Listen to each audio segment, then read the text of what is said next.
Well, hello, everybody, and welcome to About Brant with Dave Carroll. My name, ironically, is Dave Carroll, the host of the show you're watching right now. We call it About Brant because that's exactly what it is. It's the story about Brantford and Brant County in Six Nations. It's a story about the things that make up our community, the different areas that make up our community. And we don't all understand the different elements of our community. It's not our fault. We can't understand everything. And so About Brant tries to be able to take a look at different sectors and different areas that make up our wonderful community. And we'll take a look at the people who are involved in it, the people who make these things tick, and figure out both who they are and why they're in our community and how it all works together. And obviously, we are coming up on Remembrance Day. And so it's a time where we look to those who serve, not just abroad, but within our nation. And so later on today, we're going to be chatting with Reverend Jim Sutton. If you've ever been to the Cenotaph in downtown Brantford at Remembrance Day, you've seen Jim, who presides over the ceremony. But we're going to kick off today talking with Captain Nathaniel Metherall of the 56th Field Regiment here in Brantford. Captain Metherall, thank you so much for joining me on Brant Life today. My pleasure. I'm happy to be here.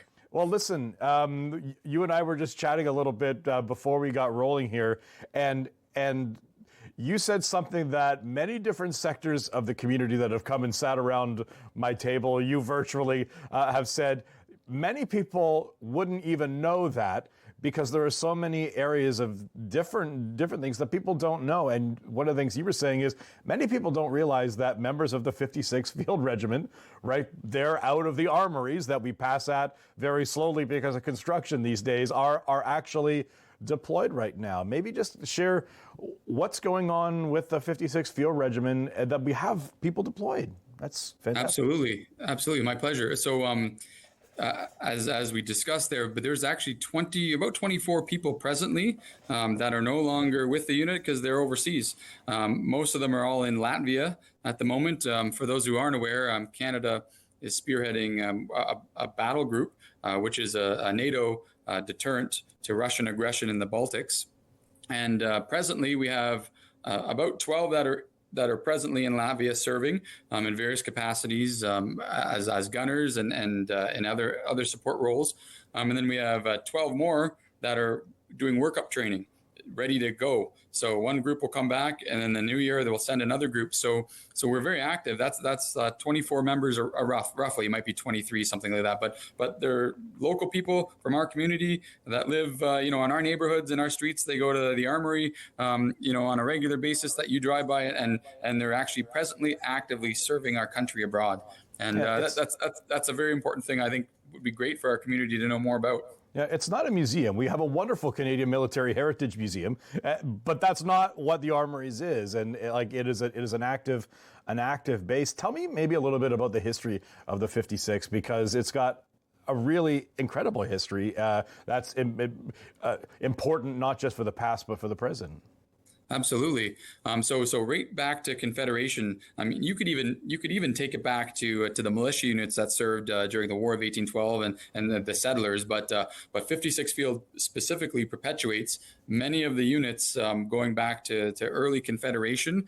Like the Norfolk Militia, you may have heard of that term. Well, we perpetuate them today. So 56 Field has the duty, responsibility, and the honor to actually make sure that we are remembering those who fought to defend Canada and all those conflicts from the Fenian raids right up into the First World War. There's many battalions who were infantry, but that went off and fought. And when they came back and were disbanded, the serving gunner or serving soldiers who wanted to maintain their currency in the militia then became members of 56 and other units that we now perpetuate. We had air gunners as well. So we have batteries. So 5-4 is the battery that's primarily out of Brantford. We also have in 56 6-9 battery, which is out of Simcoe, Ontario, and 10 battery, which is out of St. Catharines. So we actually have underneath the auspice of 56 Field, headquartered in Brantford, we have 3 subunits that cover Southern Ontario, and they all make weekly visits to Brantford downtown because that's where the administrative it is being run out of. All the administrative people who work out of Brantford, but they actually are leading from Brantford all across Southern Ontario, and that's pretty significant.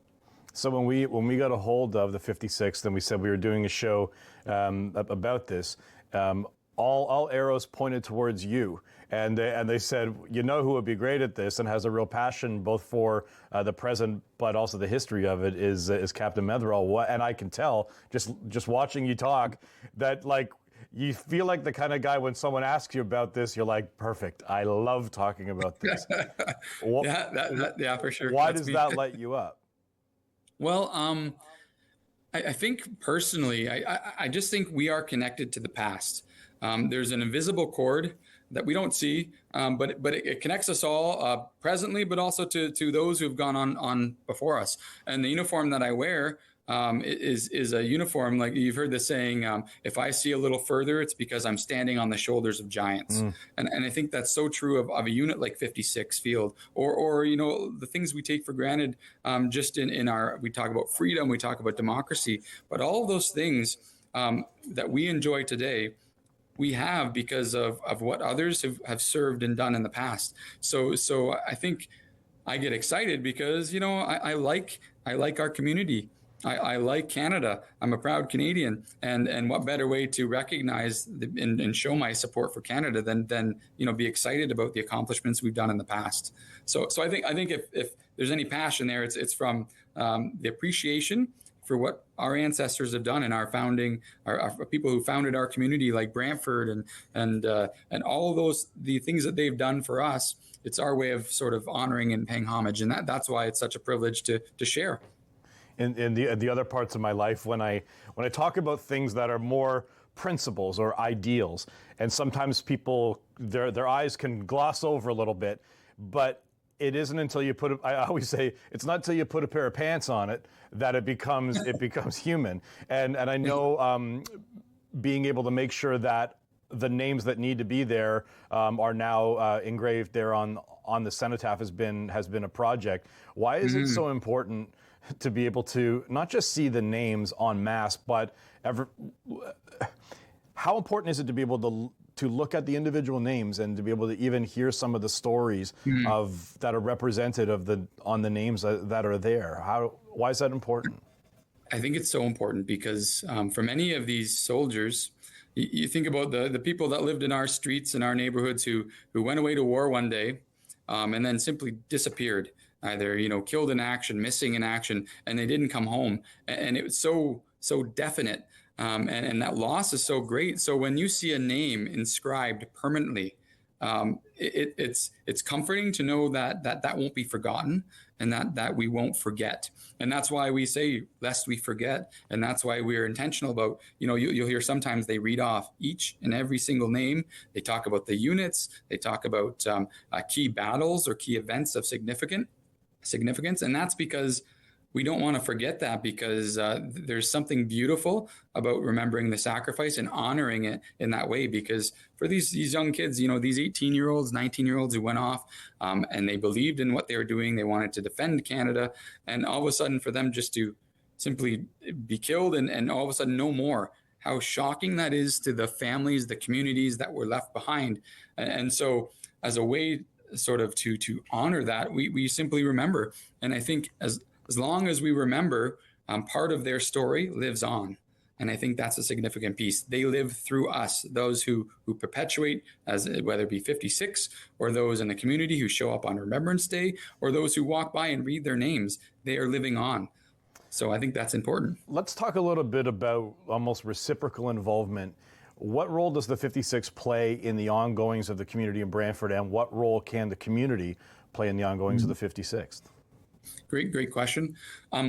So we are stewards of the history of the unit, and that's important. But the Legion, we share that with Legions. We share that with other community partnerships. So, and the city of Brantford helps to maintain parks and cenotaphs. So it really is a partnership that we all participate in. But one thing that the community can do is just show support, buying poppies, showing up on Remembrance Day, thanking soldiers for their service, and have conversations. Don't be. I know I'm one of the officers for 56, but I love it when people come up and they want to talk to soldiers and say, "Hey, how are you? Thank you for your service," and they start just simple conversations, because we are your soldiers.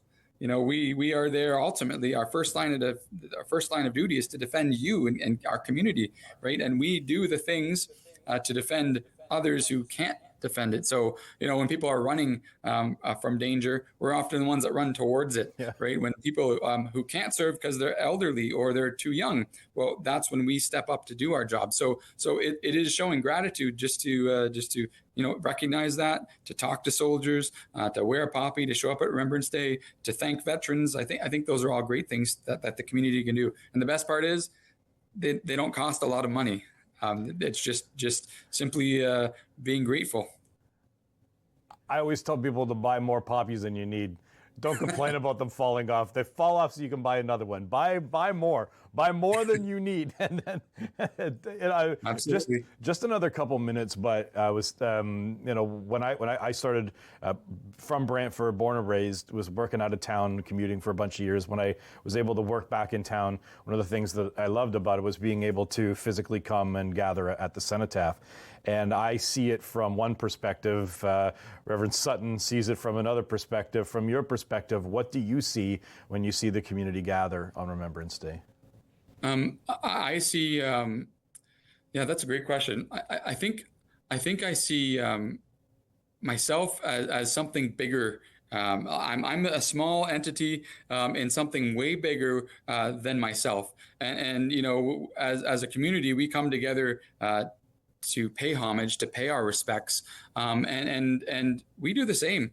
I'm no different than the other civilians who come and show up, and I see little families, and they all come up and they are doing the same thing that I'm doing, because I didn't fight in World War II, I didn't fight in World War I, but I'm great and glad that they did, because I can enjoy the freedoms that I have now because of their sacrifice.